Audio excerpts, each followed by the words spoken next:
Bismillahirrahmanirrahim.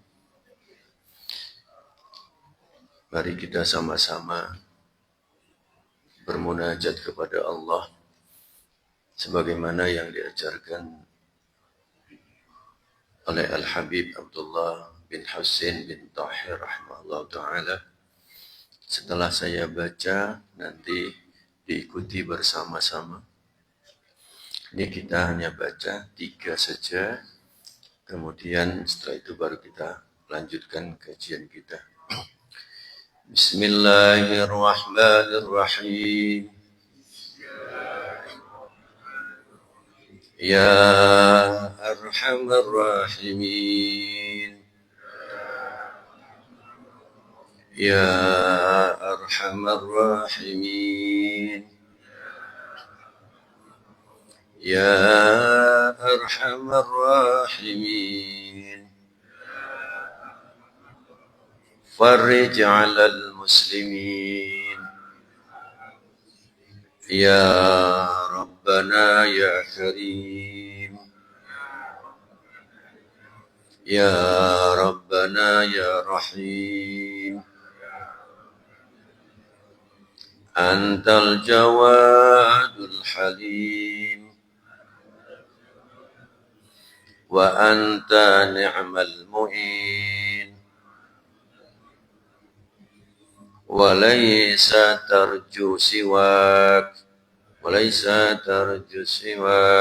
فادرك إلهي دراك قبل الفنا والحلاك يعم الدنيا والدين. Assalamualaikum warahmatullahi wabarakatuh. Doa yang kita baca tadi, yang pertama kita minta kasih sayang kepada Allah. Ya Arhamar Rahimin, wahai Zat yang Maha Pengasih. Kita ulangi, wahai Zat yang Maha Pengasih. Ya Arhamar Rahimin, wahai Zat yang Maha Pengasih. Farij 'alal muslimin, berilah kelapangan. Kelapangan minta kita dibukakan oleh Allah agar pikiran kita dilapangkan oleh Allah. Jadi yang sumpek-sumpek, yang sempit-sempit, yang ruwet-ruwet ini kita minta lapangkan kepada Allah. Dada kita baik secara zahir, terutama secara batin, minta dilapangkan. Dengan kita minta kasih sayang kepada Allah. Farij 'alal muslimin. Terus kemudian kita juga bermunajat kepada Allah. Ya Rabbana, ya Karim, ya Allah yang Maha Pemurah. Nah, di sini kita minta.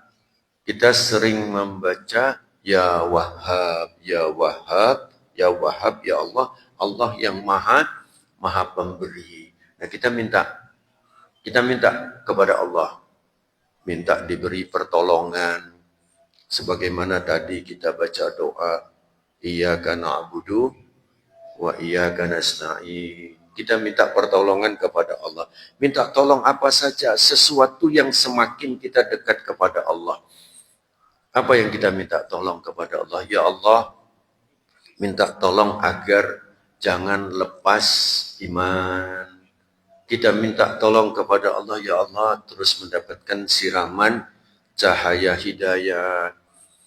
Kita minta kepada Allah adalah cahaya ilmu. Kita minta kepada Allah Subhanahu wa ta'ala dengan Ar-Rahman Ar-Rahim Allah. Ini kita minta istiqomah. Jadi kita terus minta istiqomah di dalam kita taat kepada Allah. Kemudian kita minta apalagi berbagai macam yang kita minta. Kita diberi kekuatan, kita diberi kesehatan, kita diberi kemudahan, kita diberikan kelancaran. Semua itu yang baik-baik kita minta. Ya Rabbana, Ya Karim, Ya Rabbana, Ya Rahim. Antal Jawadul Halim, wa anta ni'mal mu'in. Ini adalah satu permohonan kepada Allah. Ya Allah, Engkaulah yang maha pemurah, Engkaulah yang maha penyantun, Engkaulah yang sebaik-baik penolong. Jadi kita di sini berpegang kepada Allah sebagaimana kita membaca surat Al-Ikhlas. Surat Al-Ikhlas itu kita baca fadilahnya sangat istimewa, hanya 4 ayat. Qul huwallahu ahad, Allahus samad, lam yalid wa lam yulad wa lam yakul lahu kufuwan ahad. Fadilahnya ini sama dengan membaca sepertiga Al-Quran. Kalau kita membaca 3 kali, itu sama dengan kita fadilahnya mendapatkan membaca 1 Al-Quran. Moga kita baca dulu. Bismillahirrahmanirrahim. Qul huwallahu ahad, Allahus samad, lam yalid wa lam yulad wa lam yakul lahu kufuwan ahad. Bismillahirrahmanirrahim. Qul huwallahu ahad, Allahus samad, lam yalid wa lam yulad wa lam yakul lahu kufuwan ahad. Bismillahirrahmanirrahim. Qul huwallahu ahad, Allahus samad, lam yalid wa lam yulad wa lam yakul lahu kufuwan ahad. Ini kita baca 3 kali, ini fadilahnya sama dengan kita membaca 1 Al-Quran. Jadi 1 hari itu jangan sampai kita lupa membaca ini. Mungkin kita mau ambil subuh, monggo. Ambil asar, monggo. Ambil zuhur, monggo. Ambil maghrib atau habis isya, silakan. Atau setiap habis sholat kita baca daripada Qul huwallahu ahad, Allahus samad. Hanya kepada Allah lah kita mohon pertolongan. Jadi di sini kita minta tolong hanya kepada Allah Subhanahu wa taala. Wa laisa tarjus siwak fadrik ilahi darak. Kami tidak berharap kepada selain Allah. Nah, di sini kita mutlak. Kita minta hanya kepada Allah Subhanahu wa taala, tidak yang lain-lain. Maka berilah pertolongan wahai Tuhan kami. Jadi di sini kita minta tolong kepada Allah Subhanahu wa taala. Qablal fana wal jalak ya ummud dunya waddin. Sebelum datangnya kehancuran dan kebinasaan yang akan menimpa dunia dan agama. Jadi dunia ini Pak sangat goyang banget. Dunia yang sangat kecil ini sangat goyang banget. Satu saja dipencet jeger Pak ya. Saya lihat kemarin Pak. Nah, nanti kita sedikit bahas tentang fungsi tangan. Alhamdulillahi binikmatil iman, binikmatil islam, binikmatil sihah. Asyhadu an la ilaha illallah wahdahu la syarika lah.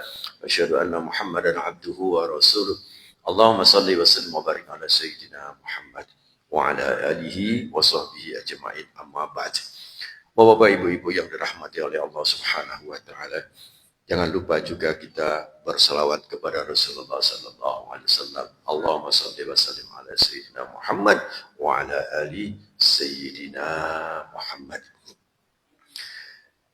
Kajian kita yang lalu adalah tentang bagaimana kita mengaktifkan ada beberapa jantung, tapi belum bahasan tentang jantung belum. Ini masih kita tetap bahasan tentang ginjal, kurang sedikit. Tentang ginjal kemarin kita membahas elektrolit daripada yang dibutuhkan di dalam tubuh kita. Itu yang memberikan pengaruh, yang mengendalikan, yang mengatur elektrolit, salah satunya adalah fungsi ginjal. Nah, jadi fungsi ginjal itu, ini yang ke-9. Terus kemudian fungsi ginjal ini istimewanya apa? Dia menjaga kestabilan kalium. Jadi di dalam tubuh kita itu ada, kemarin sudah saya sampaikan, ada 7 makanan yang dibutuhkan. Yang pertama adalah karbohidrat, ini dipengaruhi oleh ginjal, nanti dia berfungsi ke pankreas.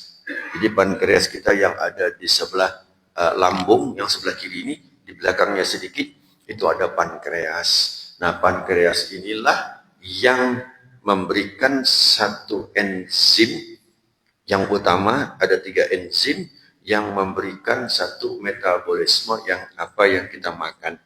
Yang kita makan pertama golongan karbohidrat, yang kedua adalah protein, yang ketiga adalah lemak, yang keempat adalah vitamin, yang kelima adalah mineral.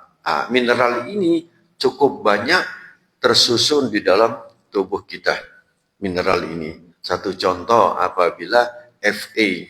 Fe itu zat besi, feri, ya toh, zat besi ini adalah bahan utama, bahan yang paling menentukan di saat proses daripada pembentukan darah merah, eritrosit.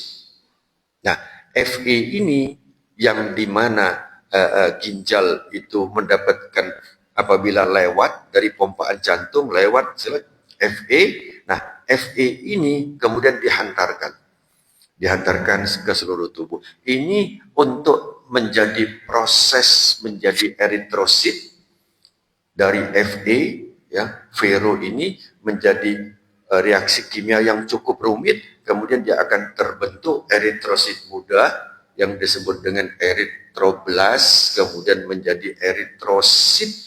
Ini dibutuhkan satu mediator lagi. Apa? Yaitu enzim yang dinamakan eritropoietin.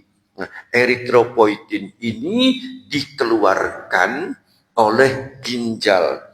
Jadi betapa pentingnya ginjal. Di sini kita harus betul-betul harus kita perhatikan kebutuhan apa yang supaya ginjal ini mekanismenya bagus. Supaya mekanisme salah satu kuncinya adalah yang keenam. Tadi yang pertama adalah karbohidrat, kedua protein, kemudian yang ketiga adalah lemak, kemudian yang keempat vitamin, yang kelima adalah mineral, yang keenam yaitu air. Air ini sangat penting. Air ini di dalam Al-Quran dijelaskan itu tentang air saja, itu tidak kurang daripada 60 ayat. Tentang air, untuk apa saja air ini macam-macam disebutkan, bahkan air itu sebagai kehidupan. Jadi manusia kita ini Pak, jumlah air yang ada itu antara 65 sampai 67%. Berarti 2/3 tubuh kita ini adalah terdiri daripada air. Nah, kemudian air ini yang sangat menentukan. Jadi kita perhatikan. Jadi yang pertama tadi karbohidrat, protein, lemak, kemudian vitamin, mineral, kemudian air. Nah, air inilah yang harus kita perhatikan supaya apa? Supaya proses dari kerja ginjal itu tetap bagus, tetap stabil. Bahkan banyak yang tidak memperhatikan air ini karena begitu kadang-kadang nggak perhatian, sehingga Allah beri berapa ginjal kita? Allah beri 2, Pak. Kenapa kok diberi 2? Gitu loh. Kenapa? Berarti ada Allah memberikan kepada kita itu dengan 2 itu karena fungsinya sangat penting. Hampir seluruh tubuh kita ini ada dikendalikan oleh ginjal ini tadi. Tentang metabolisme yang berhubungan dengan karbohidrat, protein, lemak, itu ada di pankreas. Tentang jantung. Nah, di atas jantung itu, ini jantung kita, di atas sini ada namanya kelenjar tiroid. Di sini, Pak. Kelenjar tiroid ini, agar dia stabil, itu salah satunya butuh yodium.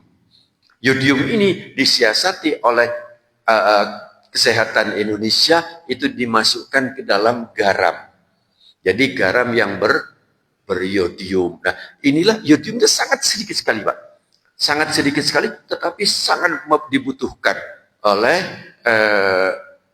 tiroid ini diolah di sini, Pak. Dia memberikan pengaruh kepada jantung. denyut daripada jantung. Orang yang tiroidnya membesar karena kekurangan yodium dan mungkin ada kanker atau pembesaran pada tiroid, ada hambatan terhadap yodium, maka jantungnya itu drill. Kalau jantung itu jep jep jep, kali ini jep jep jep jep jep jep jep jep jep jep jep jep jep. Jadi ada drill atau jep jep jep jep jep jep jep jep jep. Jadi ada drill di situ. Berarti pompaan jantung tidak begitu optimal untuk kirim ke seluruh makanan ke seluruh tubuh. Itu yang kelima. Yang keenam tadi adalah air. Saya ulangi, karbohidrat, protein, lemak, vitamin, mineral, kemudian air. Yang keenam baru oksigen. Ini sangat penting. Yang ketujuh ini adalah oksigen. Nanti oksigen ini juga memberikan dampak hampir seluruh tubuh. Oksigen ini dibutuhkan seluruh tubuh. Salah satu contoh adalah apabila oksigen ini kurang ke otak, ya, maka kita pusing. Pusingnya nemen bisa jatuh karena kekurangan oksigen. Kalau ke kaki itu biasanya apa? Tandanya adalah kesemutan, keringgingan. Nah, nanti kita coba kita tes. Apabila air juga kurang, nanti berhubungan dengan proses keseimbangan. Nah, di akhir kajian kita nanti ini akan kita ngetes kekuatan dan keseimbangan kita, Pak. Nanti kita di akhir daripada kajian kita ada senamnya seperti itu. Bapak-bapak rahimakumullah, ini yang ke-9 adalah kalium. Kalium itu awas, jangan sampai berbeda, jangan sampai keliru dengan kalsium. Jadi kalium itu rumus kimianya K. Tapi kalsium itu Ca. Nah, kalium ini berfungsi, ini berhubungan dengan otot-otot jantung. Jadi ginjal memberikan kontribusi sangat baik untuk mengatur daripada jumlah kalium yang dibutuhkan di jantung. Apabila kalium dalam tubuh atau di jantung itu sangat tinggi, maka kerja jantung akan pelan. Jadi jantung kita itu berapa pompaannya? Ingat masih berapa pompaannya, Pak? Per menit berapa? 60 sampai 80 kali. Monggo kita coba plug supaya kita mengingat. Jadi 60 sampai 80 kali per menit. Nah, ini pompaan jantung.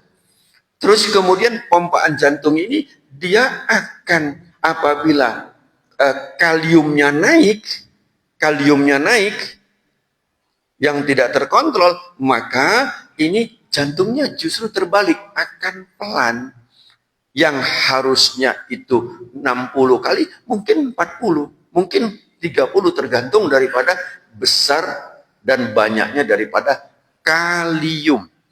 Bukan kalsium ya, kalium. Nah, ini yang mengatur ini ginjal, mekanisme ini. Jadi betapa pentingnya ini organ ginjal ini. Bahkan kalau dia pelan-pelan terus akan mengalami kekurangan fungsi jantung tadi. Pertama, membawa oksigen ke seluruh tubuh. Kedua, membawa makanan-makanan, nutrisi. Apa saja nutrisi akan dikirim, termasuk gula, macam-macam protein, itu akan dikirim. Nah, kalau seandainya ini pompaannya lambat, yang harusnya 60-80 kali per menit, maka ini misalnya hanya 30 kali, dia akan pelan. Setiap seseorang panas badan ini, Pak, badan kita ini panasnya berapa? 36,7. Apabila dia naik menjadi 1, jadi 37,7,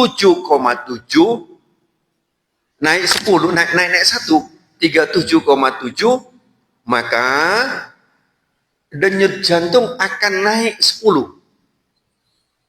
Naik 1 derajat, maka pompaan jantung yang normalnya adalah 70, 70 dia naik menjadi 80.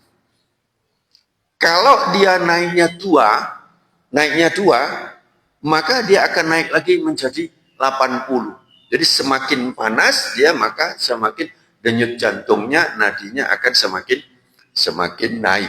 Terus kemudian ini kalau kalium ini naik Pak di dalam tubuh kita, tingginya naik tanpa bisa diolah, tanpa bisa dikendalikan oleh ginjal, maka akan terjadi efeknya ke jantung tadi melambat. Bahkan kalau melambatnya terus-menerus, distribusi ke seluruh tubuh itu sangat berkurang. Secara otomatis mulai fungsi yang lain juga akan berkurang, termasuk akan memberikan konsumsi oksigen. Jadi wes ini hanya wes.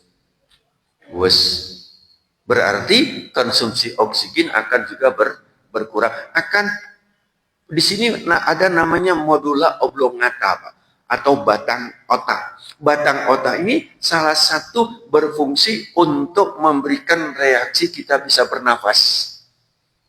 Kita bisa bernafas. Kenapa? Kalau ada tinju atau ada seseorang yang dipukul ini ada batang otak disimpan di sini, di belakang ini. Memang Allah letakkan modula oblongata itu sangat vital, kecil, nggak terlalu besar, kecil, tapi diletakkan di belakang, Pak.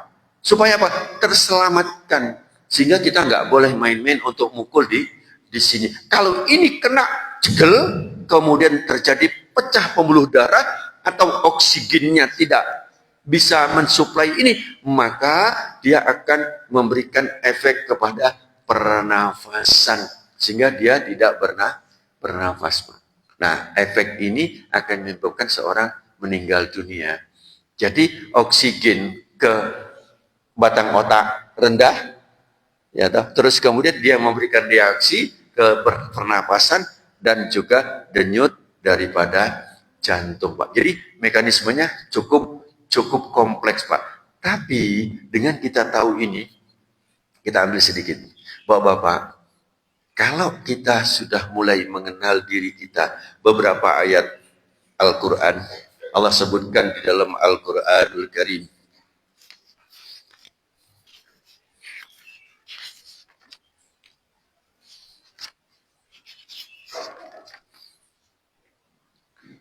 Wa fi anfusikum afala tubsirun.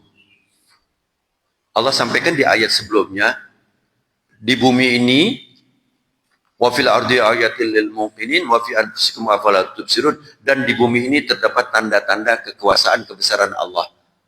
Termasuk ya toh, ini bagi orang-orang yang yakin. Nah, di sini kita perlu untuk mengaktifkan hati kita. Terus kemudian Allah sampaikan pada Az-Zariyat ayat 21, wa fi anfusikum afala tubsirun, dan pada dirimu sendiri, jadi pada diri kita. Kemudian Allah sampaikan, apakah kamu tidak memperhatikan? Nah, di sini kita memperhatikan betapa istimewanya, luar biasanya Allah ciptakan manusia untuk apa? Untuk kita nanti kembali bersyukur. Karena semua ini Allah yang atur, Pak. Makanan daripada modula oblongata atau batang otak yang diisi dengan oksigen yang dihantarkan ke jantung. Ini kita seolah kok ruwet, kok begitu banyak sekali. Tetapi Allah yang atur kita dengan apa? Dengan kasih sayang Allah. Kita bisa duduk di sini, ini karena Allah. Kita bisa mantuk-mantuk karena Allah. Kita bisa berkedip karena Allah. Kita bisa mendengar karena Allah. Karena Allah. Semuanya itu kembali kepada rezeki yang Allah berikan yang ada pada tubuh kita ini, Pak. Jadi setiap detik Allah berikan kepada kita terus, sehingga kita akan semakin dekat dengan Allah Subhanahu wa ta'ala. Sanurihim ayatina fil afaqi wa fi anfusihim hatta yatabayyana lahum annahu al-haq. Kami akan memperlihatkan. Di sini Allah sampaikan, kami akan memperlihatkan kepada mereka tanda-tanda kami, kekuasaan kami di setiap penjuru. Di setiap penjuru dan pada diri mereka sendiri, wa fi anfusihim, dan pada mereka sendiri, sehingga jelas bagi mereka bahwa Al-Quran itu hak. Jadi apapun, Pak, ini kita lihat. Nah, saya kemarin melihat yang dilakukan oleh siapa ini? Ali Khamenei, setan apa? Setan Manyu. Oh iya, yang di itu ya, setan Manyu itu. Terus kemudian ini apa? Ini kan pencet jeger. Dia kini pencet jeger ini kan. Gara-gara yang ini. Nah, bagaimana ini prosesnya di dalam otak? Ini nanti sedikit saya singgung, sedikit aja. Terus kemudian ayat yang menceritakan bahwa penting kita mengetahui diri kita, bahwa di dalam diri kita itu sangat banyak sekali keajaiban, sangat banyak sekali keagungan ciptaan Allah Subhanahu wa Ta'ala. Ini baru sedikit, Pak. Baru sedikit. Terus kemudian wa in ta'uddu ni'matallahi la tuhsuha. Jika kamu menghitung-hitung nikmatku, ini surat Ibrahim ayat 34, maka tidak mampu kamu menghitungnya. Terus kemudian di dalam surat An-Nahl ayat 53, wa ma bikum min ni'matin faminallah. Dan apa saja nikmat yang ada pada kamu, maka dari Allah datangnya. Nah, di sini kita perlu mengaktifkan pola pikir kita bahwa semua yang diberikan oleh Allah, baik yang kita ketahui ataupun yang belum kita ketahui, baik yang di luar tubuh kita, apalagi yang ada dalam tubuh kita, ini semuanya itu tidak ada satupun yang punya kita, kecuali Allah yang mengatur, Allah lah yang memberi ini nikmat. Nah, di sini kita mulai mengucapkan alhamdulillah itu dengan sedikit naik lagi, berkualitas lagi. Terus kita naikkan subhanallah, alhamdulillah, Allahu akbar. Bapak-bapak rahimakumullah, saya lanjut sedikit satu lagi. Setelah ini kita ngetes keseimbangan kita. Kemudian apabila kaliumnya turun, jadi kaliumnya naik, Pak. Kaliumnya naik, maka itu yang disebut dengan hiperkalemia. Nah, ini kerja jantung melambat. Sebaliknya, kalau kaliumnya turun, maka dia akan memberi pengaruh kepada tubuh, menyebabkan tubuh itu lemah, Pak. Gak punya kekuatan, Pak. Lemah banget. Ini apabila kaliumnya turun, jadi berdampak kepada seluruh tubuh. Tapi kalau tadi hiperkalemi, jantungnya akan melambat, tapi kalau hipo maka turun. Bapak-bapak, hari ini lemes nggak? Lemes nggak? Oh, lemes belum sarapan ya, belum masuk kalium ya. Ada lemes nggak, Pak? Kalau lemes berarti kaliumnya agak sedikit turun. Ya, dan jantungnya teratapan nggak, Pak? Teratapan nggak? Coba boleh dipegang. Teratapan nggak jantungnya? Atau pelan? Pelan. Kalau pelan dari biasa, berarti ada kaliumnya lebih naik. Sekarang normal nggak? Bagaimana jantungnya? Bukan sebelah kamu, bukan sebelah kiri, Pak. Bukan begini. Tetapi yang dia jantungnya di sebelah kiri sini. Ada memang jantung yang sebelah kanan ada. Tapi sekian juta satu. Saya menemukan satu. Jantung itu di sebelah kanan. Tapi tidak banyak, tapi hampir rata-rata itu semuanya di sebelah kiri. Coba dirasakan, Pak. Gimana? Normal nggak kira-kira? Normal nggak? Siapa yang menyebabkan normal? Ini ginjal kita berarti masih kaliumnya masih stabil, Pak. Masih bagus. Apa tadi pesan kalium? Ada nyetel kalium? Enggak, kan? Allah Subhanahu wa Ta'ala memberikan itu sangat istimewa kepada kita, Pak. Sehingga kita senantiasa mengucapkan alhamdulillahi rabbil alamin ar-rahmanir rahim, dengan ar-rahman ar-rahim Allah. Nah, di sini kita mulai menyadari bahwa semua adalah Allah yang mengaturnya. Termasuk juga kalau dipencet celek, jantung mandek, ceklek, apa yang terjadi? Game over. selesai. Iya tak? Tek. Tapi belum ya, belum di tek ini ya.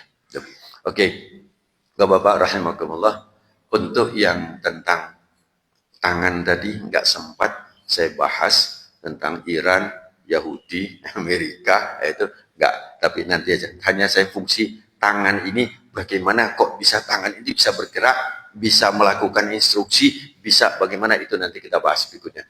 Kemudian ini saya lanjut dengan sedikit cairan tadi.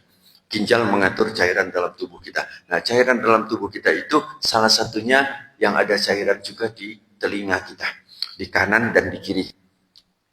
Telinga kita punya fungsi dua.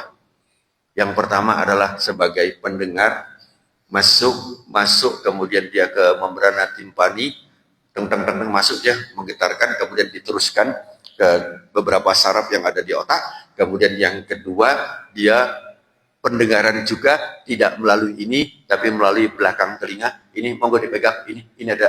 Tolong di belakang daun telinga. Ada ini di belakang daun telinga yang keras itu. Tulang ini juga dia berfungsi sebagai media mendengar. Ini Pak, yang di belakang ini Pak. Ada ini, yang kenceng ini. Ini ditutup, orang yang budek Pak, ini ditutup, tetapi apabila kita gerakkan ini, di sini masih bisa mendengar, tetapi frekuensinya berbeda, tidak sekencang daripada membrana timpani atau gendang telinga yang di belakang ini Pak. Terus kemudian di dalamnya sedikit, ya, itu ada cairan Pak. Nah, cairan itu proses keseimbangan. Monggo kita tes dulu keseimbangan kita. Kemudian sama-sama, monggo, ayo kita berdiri semua. Ada dua nanti untuk sekalian tes jantung dan tes untuk keseimbangan.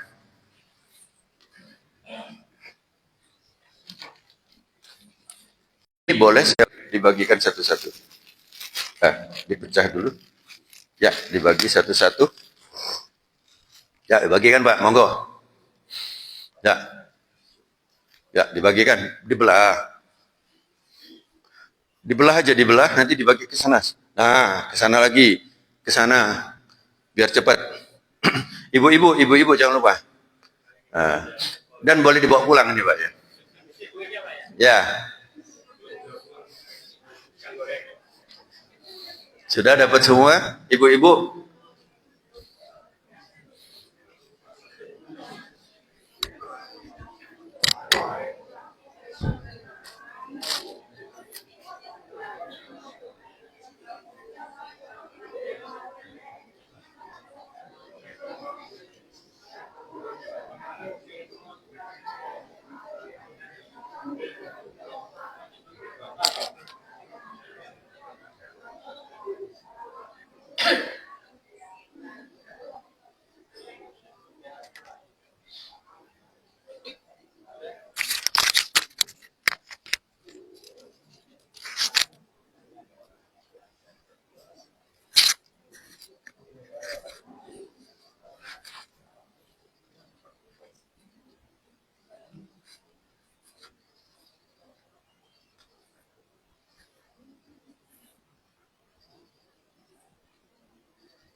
Ya.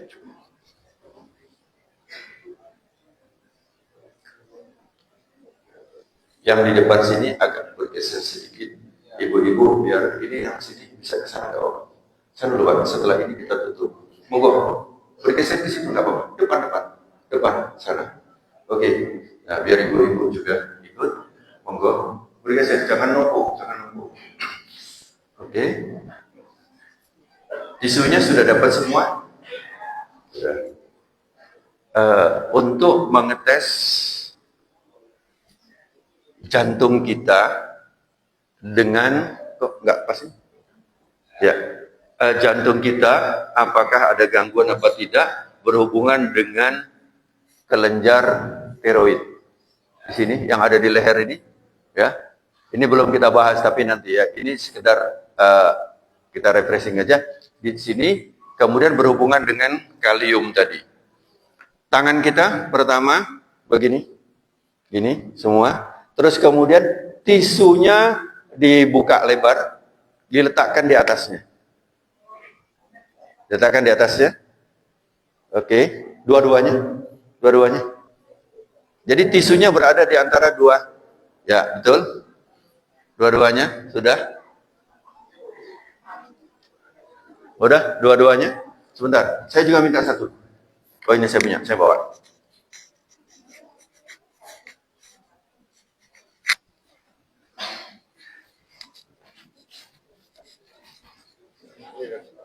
Oh ya.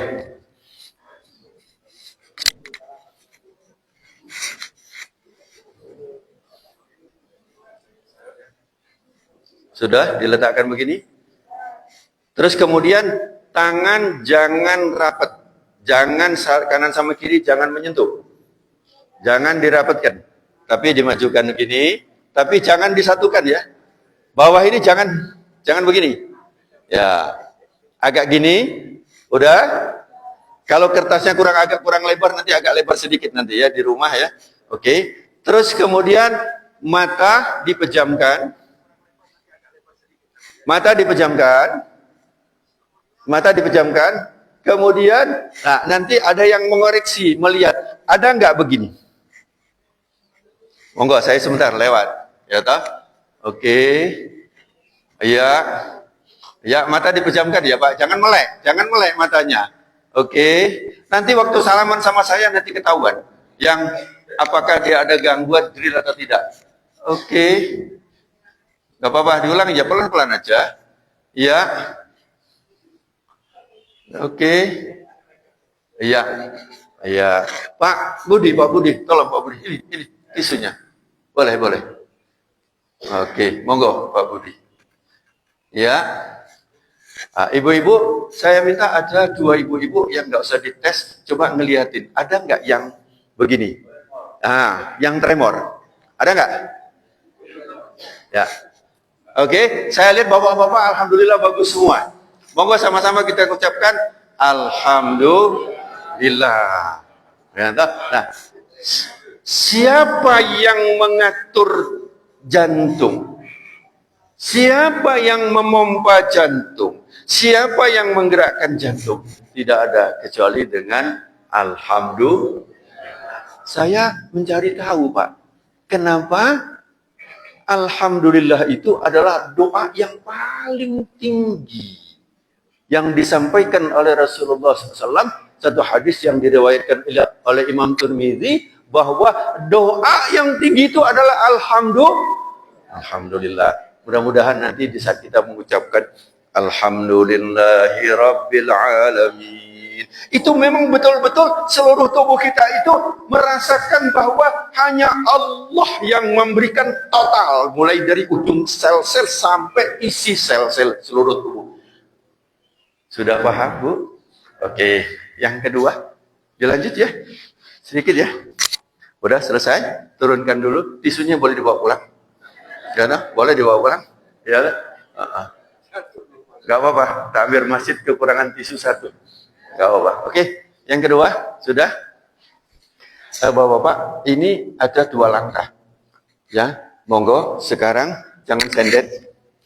Kaki kanan di belakang, kaki kiri di depan sejajar. Gini. Terus kemudian tangan boleh gini dulu. Nah, ini lurus. Tidak boleh begini. Tidak boleh jauh-jauh. Harus menyentuh jari-jari. Ayo depan. Gini, oke. Nih, ya. Nah, sudah. Tangan boleh begini dulu. Begini dulu, Pak. Begini dulu. Ah, ayo, kuat. Sudah. Begini sudah, Pak. Coba tangannya diturunkan. Turunkan, pelan aja. Mulai mau jatuh kan? Ah, cairannya berarti kurang. Ya, goyang-goyang. Ya, toh? Berapa tahan lamanya begini? Setelah selesai, oke, semakin kuat kita, semakin berarti kondisi kita masih bagus. Kondisi kita bagus, keseimbangan kita bagus. Nah, kalau nggak kuat begini, dulu. Bapak, ibu-ibu, ada nggak yang begini? Ada nggak yang begini, Pak? Apa? Perahu. Pernah lihat? Lihat perahu yang ada keseimbangannya begini kan? Nah, ini walaupun ombaknya begini sekalipun dia tetap stabil. Itulah cairan yang ada di sini, Pak. Sehingga kalau dipukul, pak, kemudian terjadi goncangan air, biasanya tumbang, Pak, jatuh. Ini di posisi telinga. Sekarang dibalik. Tadi yang di depan kiri, sekarang dibalik yang depan kanan. Yang kiri di belakang, yang depan kanan. Oke, jangan begini dulu, kalau susah begini. Begini dulu. Ini keseimbangan. Nah, ini dia lebih nyaman. Setelah mantap, boleh diturunkan. Nah, mulai goyang. Nah, mulai goyang kita. Sekarang pertanyaan, siapa yang memberikan kita nggak jatuh? Siapa yang menyebabkan kita bisa berjalan dengan nikmat? Merasakan nggak bahwa Allah yang menjaga kita?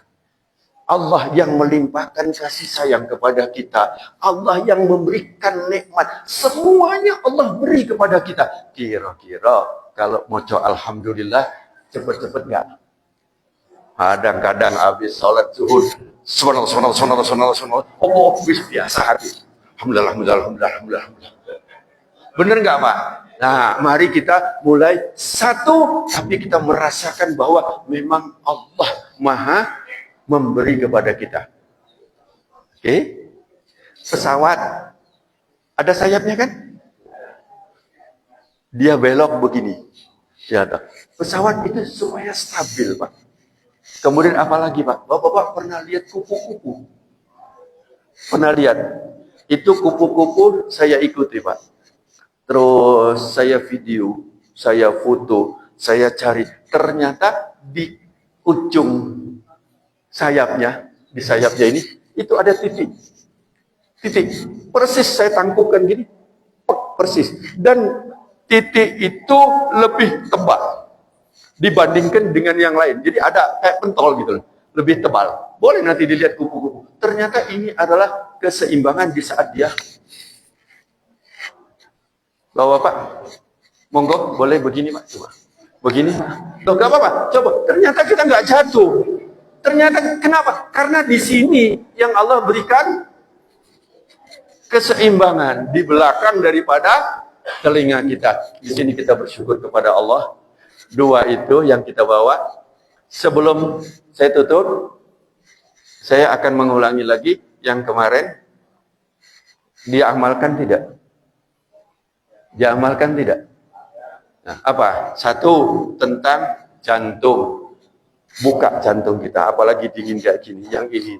Ya toh? 1, 2, 3, 4, 5, 6, 7, 8, 9, 10. Harus dilakukan.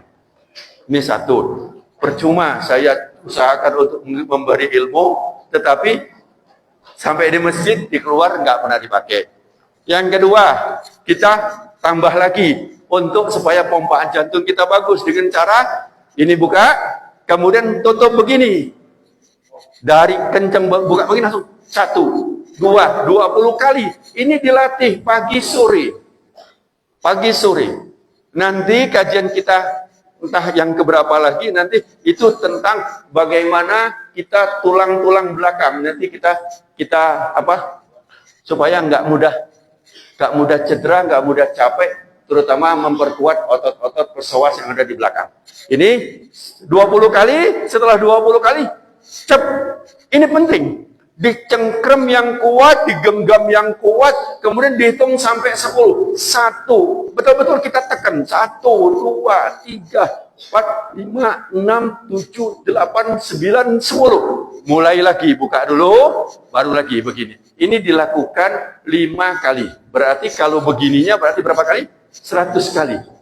Ya, 100 kali. Yang ininya 50 kali. Hitungan 50. Kemudian yang kedua, sebaliknya adalah dengan cara dari tutup buka. 1, 2, 3 sampai 20 kali. Jangan posisi begini. Beda. Kalau posisi kita begini beda. Begini beda, tapi kita harus ke depan. Begini. Kenapa? Kalau begini, ini ketutup. Tapi kalau begini, ini terbuka. aliran darah yang sini terbuka, sini langsung kita buka tuh. 2, 3, 4, 5, 6, 7, 8, 9, 10. Tidak usah gini. Jangan gini, Pak. Ini aja. Tuh, 2, semangat ilmu. Ya. Ikut saya nanti fitness. 6, 7, 8, 9, 10, 11, 12, 13, 14, 15, 16, 17, 18, 19, 20. Buka. Buka. Hitung 10. Tuh, 2, 3, 4, 5, 6, 7, 8, 9, 10. Cukup. Nanti di rumah dilatih. Bapak, nggak akan kedinginan. Energi bagus. Nanti akan saya kupas lagi. Kenapa kita semangat? Tahu Pak ya? Kenapa sih aku Pak? Hari ini kok aku males banget sih? Nah, kenapa kita semangat? Nanti di sini ada sistem limbik yang memberikan satu reaksi mengeluarkan hormon sehingga orang itu tetap energi, tetap semangat. Nah, bagaimana cara mengeluarkan itu? Nanti insya Allah lain kali kita akan bahas. Mudah-mudahan insya Allah kita diberikan panjang umur oleh Allah Subhanahu Wa Taala. Kita diberikan untuk bersyukur kepada Allah, untuk beribadah kepada Allah, dan mudah-mudahan seluruh tubuh kita ini kita usahakan semaksimal mungkin untuk patuh dan taat kepada Allah Subhanahu Wa Taala. Amin. Allahumma amin. Ya Allah biha, ya Allah biha, ya Allah bihusnil khatimah, ya Allah biha, ya Allah biha, ya Allah bihusnil khatimah, ya Allah biha, ya Allah biha. Ya Allah bihusnil khatimah. Subhanaka Allahumma wa bihamdika asyhadu an la ilaha illa anta astaghfiruka wa atubu ilaik. Assalamualaikum warahmatullahi wabarakatuh. Sebelum saya tutup, mungkin sedikit. Apabila hari ini mau berpuasa, monggo. Walaupun mungkin tadi belum pasang niat. Subuh tadi kita belum makan, belum minum, belum ngapa-ngapain, tapi ternyata kita, aku kepingin niat berpuasa, monggo, niat berpuasa sunnah. Tapi kalau puasa wajib nggak boleh. Kalau puasa wajib misalnya, aku mau bayar utang, ibu misalnya, aku mau bayar utang atau nazar, maka nggak boleh. Kenapa? Karena niatnya harus sebelum masuk waktu kita berpuasa. Tapi kalau sekarang yang mau puasa sunnah, monggo. Artinya itu kita pasang niat sekarang dibenarkan. Insya Allah mudah-mudahan itu. Monggo. Allahumma salli ala Muhammad. Ya Rabbi salli alaihi wasallim. Allahumma salli ala Muhammad. Ya Rabbi salli alaihi wasallim. Allahumma